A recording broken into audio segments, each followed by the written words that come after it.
Halo, di sini aku mau menjelaskan terkait materi yaitu sektor bisnis makanan dan minuman.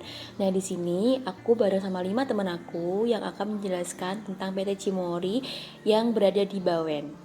Nah, sebelumnya tuh kalian udah tahu belum sih Cimory itu apa? Mungkin dari kalian udah pada tahu nih Cimory itu apa dan isinya apa aja. Tapi aku mau ngasih tahu ke kalian yang belum tahu Cimory itu apa. Nah, di sini tuh Cimory Group adalah produsen produk makanan dan minuman yang kemasan berbasis protein di Indonesia dengan mangsa pasar yang terkemuka yaitu ada di bagian yogurt dan di bagian sosis premiumnya. Nah, di Cimory ini kita ambil untuk observasi adalah Cimory yang terletak di daerah Bawen. Nah, untuk produk sektor bisnis makanan dan minuman apa aja sih yang kita ambil di Cimory dari sekian banyak yang produk Cimory itu jual?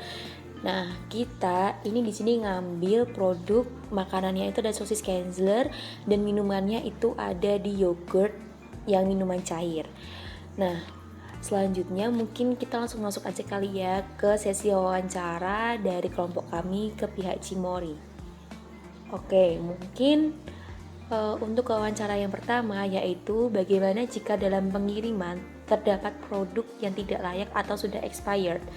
Jawaban dari pihak Cimory yaitu biasanya jika ada pengiriman dari supplier, kita akan mengecek masa expirednya terlebih dahulu dan bila mana ditemukan produk yang sudah tidak layak untuk dikonsumsi akan langsung kita tukar.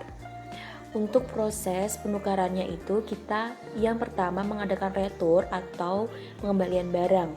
Akan tetapi jika supplier jauh atau yang berada di luar kota, kita biasanya pemusnahan barang dan itu sistemnya entertain. Jadi kalau sistemnya entertain itu harus ada ACC dari pihak pimpinan atau pihak atasan. Dan jika supplier yang wilayahnya dekat, barangnya disimpan terlebih dahulu lalu diberikan kepada supplier jika supplier datang kembali untuk mengirim barang selanjutnya. Untuk yang kedua, itu jika pengiriman produk makanan dan minuman tidak sesuai dengan yang disepakati, bagaimana pihak perusahaan Cimory yang berada di Bawen ini meminta pertanggungjawaban kepada pusat? Jawabannya adalah biasanya jika tidak sesuai dengan faktur atau surat jalan, kita biasanya mencoret terlebih dahulu surat jalannya dengan catatan yang boleh mencoret itu hanyalah supplier. Takutnya jika dari pihak Cimory yang mencoret ada kesalahan. Dan misalkan tidak sesuai dengan yang sudah di FPP kan, biasanya kita kembalikan atau kita tolak. Jadi acuannya by FPP atau form permintaan pembelian. Nah, permintaan dari internal Cimory harus sesuai yaitu dengan varian atau kualitas. Untuk yang ketiga, itu jika ada customer yang komplain karena produk yang dikirim tidak sesuai dengan yang diminta, apa yang dilakukan oleh pihak Cimory? Jawabannya adalah misalnya ada customer komplain dengan catatan produk bau, expired, sudah dekat, kita akan menggantikannya dengan yang baru. Akan tetapi kita juga memastikan produk yang akan kita ganti itu harus yang expirednya jauh dan customer akan kita berikan testimoni di tempat. Jika dari customer sudah mengiyakan, berarti itu kita kasih customernya dan yang cacat akan kita retur. Untuk pertanyaan keempat, itu jika barang dari supplier datang dan sudah tersimpan di dalam gudang, lalu barang mengalami kecacatan atau kerusakan saat berada di dalam gudang sehingga tidak layak untuk diproduksi, apa yang akan dilakukan oleh pihak Cimory? Sebenarnya dari awal kita terima produk itu by sortir melalui dari quantity, varian, packaging, dan expirednya. Hanya saja mungkin waktu di penyimpanan karena ada tempat khusus penyimpanan, misalkan fresh milk itu harusnya di tempat yang suhunya berdingin, tapi ternyata ada trouble di pendinginnya. Otomatis barang itu akan rusak dan biasanya kita minta ganti sesuai dengan kesepakatan yang ada. Oke, untuk yang pertanyaan terakhir yang kelima, itu jangka waktu pengiriman dari distributor ke Cimory Bawen itu membutuhkan waktu berapa lama? Untuk jawabannya adalah karena dari pihak Cimory dari Bawen itu distributornya ada di Semarang, jadi mereka hanya membutuhkan waktu 2 jam aja untuk pengiriman kepada PT Cimory yang ada di Bawen. Nah, akan tetapi harus melalui by FPP atau PO terlebih dahulu. Nah, nanti dikirimnya sesuai dengan PO atau schedule yang ada. Mungkin demikian dari kami selaku kelompok sektor bisnis makanan dan minuman. Mohon maaf dan terima kasih. Selanjutnya adalah identifikasi resiko pada sektor bisnis makanan dan minuman. Yang pertama ada faktor internal. Terdiri dari yang pertama ada relevansi produk dan inovasi, yaitu terkait dengan bagaimana perusahaan bisa membuat produk dengan inovasi yang sesuai dengan target market yang dituju. Lalu reputasi dan komunikasi brand. Lalu yang ketiga ada produk yang aman dan berkualitas. Ini tentang bagaimana perusahaan bisa menjaga produk sesuai dengan standar dan kualitas yang tinggi hingga sampai ke tangan konsumen. Lalu yang keempat ada keuangan. Perusahaan harus memastikan bahwa perusahaan punya prosedur otorisasi keuangan yang jelas untuk semua transaksi yang terjadi di dalam bisnisnya. Lalu yang kelima ada ketaatan pada peraturan dan legal.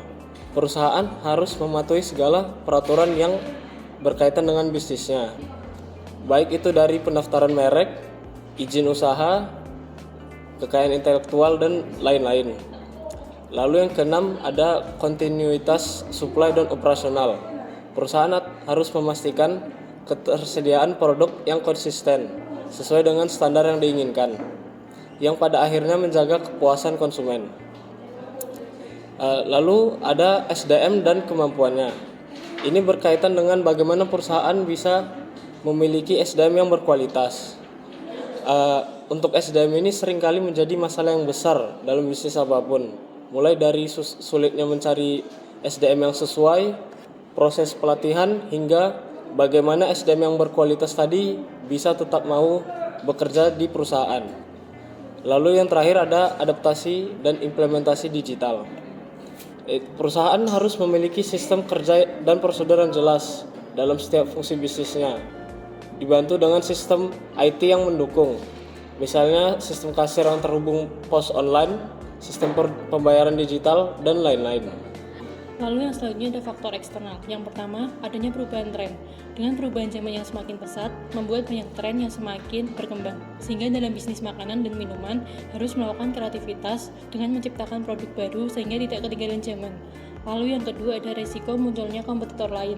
Dengan adanya kompetitor lain, usaha yang kita jalankan akan memiliki saingan dari segi harga, produk, maupun lokasi dapat mempengaruhi usaha yang kita lakukan. Seperti produk yang kita jual kalah dalam penjualan dan lebih sepi dibandingkan produk lain. Lalu yang ketiga, risiko peningkatan harga bahan baku. Peningkatan harga bahan baku sangat mempengaruhi harga pokok produksi sehingga dapat mempengaruhi tingkat keuntungan perusahaan. Yang keempat, risiko pencurian oleh pembeli. Pencurian oleh pembeli sangat merugikan perusahaan karena dapat mengurangi aset dari perusahaan. Selain itu, pencurian yang tidak terdeteksi juga dapat mengacaukan laporan aset atau keuangan karena tidak diketahui kemana barang tersebut pergi. Lalu yang kelima ada risiko adanya perubahan kebijakan pemerintah.